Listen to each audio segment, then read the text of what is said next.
Hello, in this video I'm gonna show you how to use gift cards on Mobile Legends.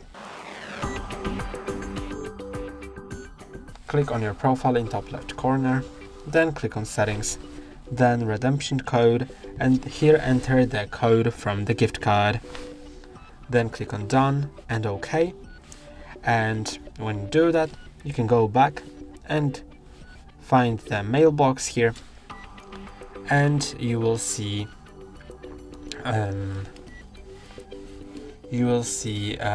somewhere here your gift card rewards. That's all for today. Don't forget to like and subscribe. See you next time.